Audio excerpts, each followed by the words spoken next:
Hello guys, welcome back. So today we'll be starting with a new topic, that is meninges of brain and hemorrhages of brain. Let's start with what is meninges. Meninges are the outer covering of the brain.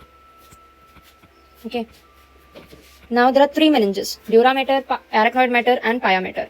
On the picture, which is on the left hand side, you can see the first thing is skull, the bone. Then you can see the dura mater. Then this arachnoid mater. It was given the term arachnoid mater because it looks like spider web. So arachnoid means spider. So it is giving the appearance of spider webs, hence the term arachnoid matter. You can see this green line which is firmly attached to the brain itself. This is the pia mater, the third meninge. Okay. So dura means hard, that is the hard meninge. Okay. So dura mater is the hard meninge. Pia means soft, it is a soft meninge. And arachnoid mater, it was giving the spider web like appearance. Now we'll do each of this meninge a little bit in detail, starting first with the dura mater, the hard meninge.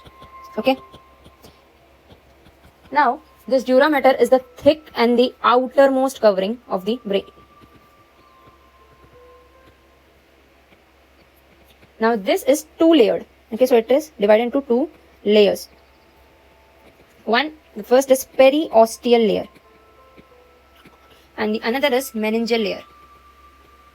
Now, this periosteal layer, peri means surrounded by both sides. Peri means surrounded by both sides. Okay, so periosteal layer. Osteal means bone. This means bone. So it's surrounding the bone. Okay, this is the space, or we can say it lines the periosteal layer of the dura mater. It lines inner surface of the bones of cranium or the skull, you can write. Okay, now this meningeal layer. This meningeal layer is located below this periosteal layer. Located below this periosteal layer. Okay. Now there's something about this meningeal layer which is important. This meningeal layer forms folds. This forms inward folds in the brain. Inward folds which forms four dural reflections. Okay. So because of the inward folding of this meningeal layer, there are four dural reflections formed. So let's know about what are these four dural reflections. Starting with the falx cerebri, then falx cerebelli, then tentorium cerebelli, then diaphragma cellae. Okay, let's know about each. This falx cerebri, it separates the right and left cerebral hemisphere, the bigger brain. You remember it, right? Cerebrum. So it separates the right and left cerebral hemispheres. Whereas falx cerebri, falx cerebelli, it separates right and left cerebelli, that is cerebellum hemisphere. Okay. Now tentorium cerebelli.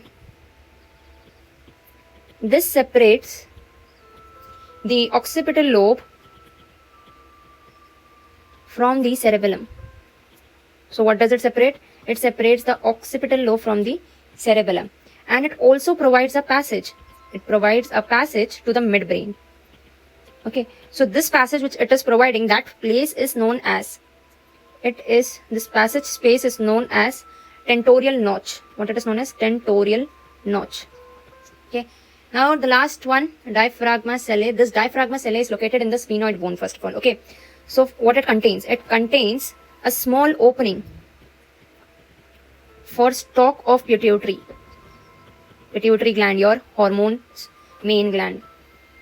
Okay. And now this pituitary gland is located on the hypophyseal fossa of sphenoid bone. Okay. This hypophyseal fossa. So pituitary gland is also known as hypophysis, right? So it is situated at which fossa? Hypophyseal fossa. And this hypophyseal fossa is where? It is in the sphenoid bone. Okay. So this was all about dura mater. Okay, I left one thing.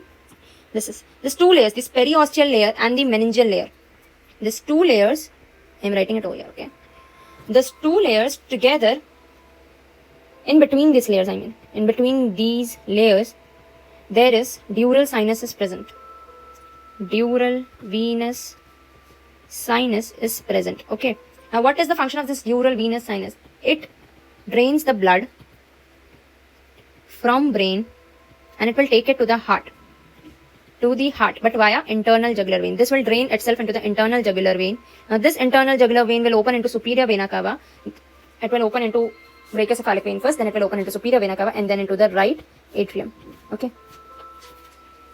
Understood? So this was all about the dura mater. Now let's do the arachnoid matter. Before moving on to the arachnoid matter, there's one thing, that is this dura mater is supplied by an artery. That artery's name is middle meningeal artery, supplied by middle meningeal artery. And this middle meningeal artery, it is the branch of maxillary artery. It is the branch of maxillary artery. Understood? So finally the dura mater is done now. Now I'm forgetting nothing about this. Now let's move on to the second meninge, that is the arachnoid matter. We'll be doing it here. The second meninge is arachnoid matter. This arachnoid matter, it is named because of it is having spider-like appearance. It is having, an arachnoid means what? Spider. So it is having spider web-like appearance. Right? Now, this, you can see over here also, right? It is having the spider web-like appearance. So that's why given the term arachnoid matter. Now you are having a pia mater. The third meninge. This pia mater is the soft meninge. Pia means soft, right? It is firmly adhered, or it is firmly attached to the brain. It is firmly, or we can say tightly attached to the brain, and it is highly vascularized, like dura mater. Dura mater was also highly vascularized.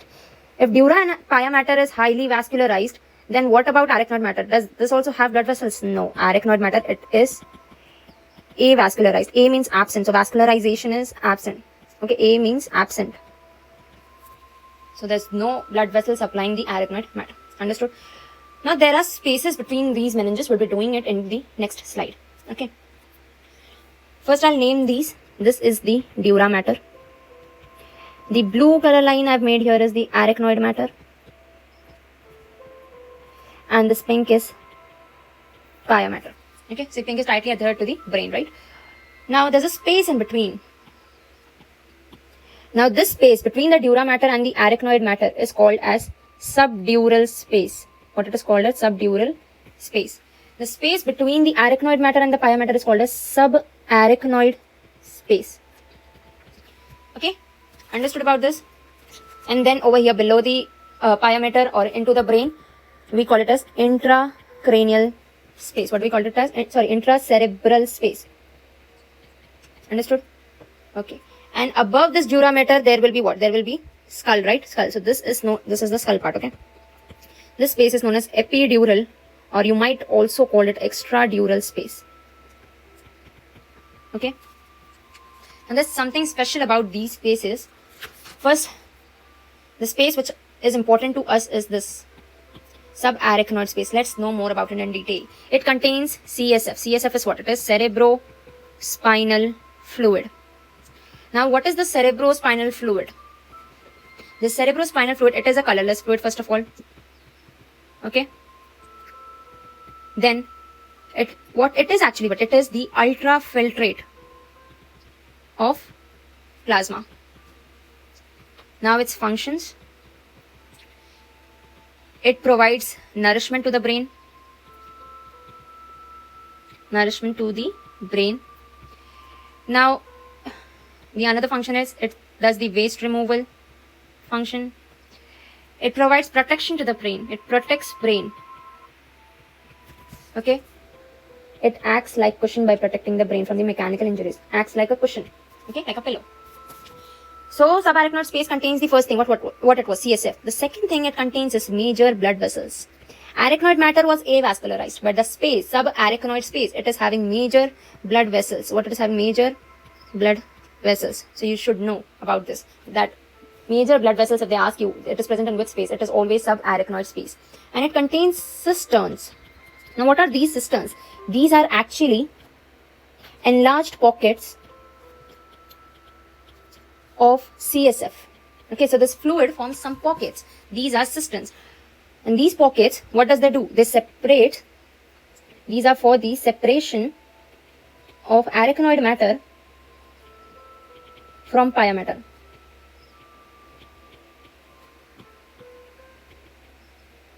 Understood?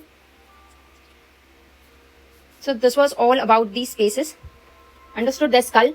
Beneath the skull, you have a meninge dura mater. Now, dura mater, below that, you will have arachnoid matter, and then you will have pia mater, which is directly attached to the brain. Now, the space between the skull and the dura mater is called as epidural, or you might also call it extradural space. Now, the space between the dura mater and the arachnoid matter, it is below the dura matter, right? Hence the term subdural space. The space below the arachnoid matter will come as subarachnoid space. Fine. And the space in the cerebrum will be called as intracerebral space. Understood? Now, let's start with the hemorrhages of brain. We'll be doing it in the form of table. It will be easy. As we have already done what are meninges, we have already done what are spaces. Okay. So, it will be easy. Hemorrhages. Rages means bleeding. Okay. Rages specifically means bleeding. So, bleeding into the brain at different places. So, I'm writing that you also make table along with me. Hemorrhage. Most common vessel involved. For a hemorrhage to take place, there should be a blood vessel involved, right? Now, this hemorrhage, write this hemorrhage place or location. Okay. Now, the reason of injury or reason of injury, we can write here. Okay. Now, let's write this. First, let's talk about extradural space. In the previous slide only, we did about where is extradural space. Okay. Now, the vessel involved here is middle meningeal artery. What is the vessel involved? It is middle meningeal artery. It was a branch of what? It was a branch of maxillary artery. If someone suffers from skull fracture, the bleeding can occur in the extradural space, and the vessel involved for this bleeding will be the middle meningeal artery. Now, the second space, subdural space, space between the dura mater and the arachnoid matter. Okay. Here, the vessel involved is cerebral veins. Okay. If there's a head injury to a person, skull injury, skull is basically we're talking about the skull bones. Okay. Head injury is somewhere near around your forehead or somewhere. Okay.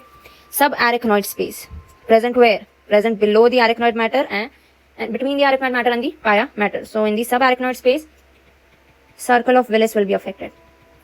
The vessel involved will be circle of Willis.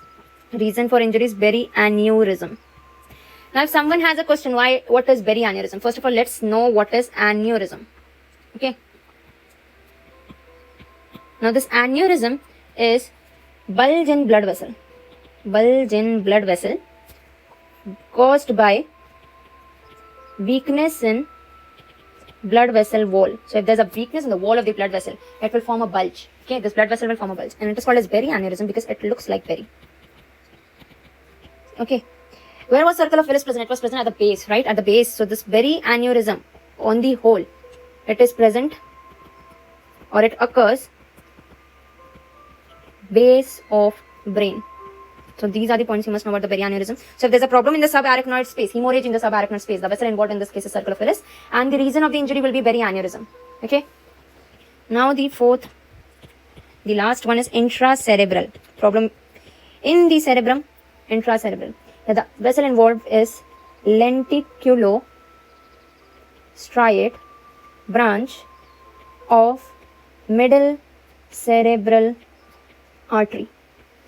This is due to uncontrolled hypertension. So, if someone is not controlling their hypertension, they could get a bleeding in their intracerebral space. Okay, so due to uncontrolled hypertension.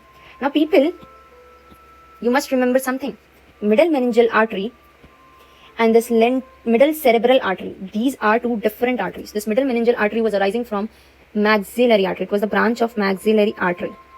Okay, whereas this middle cerebral artery, it is the largest branch of internal carotid artery. In the previous video, when we were doing circle of Willis, I explained you what was internal carotid artery, right? So, it is the largest branch of internal carotid artery. And you should also know where this middle meningeal artery opens into. We have already done when we were doing foramens. Okay, so it was coming out from foramen spinosum.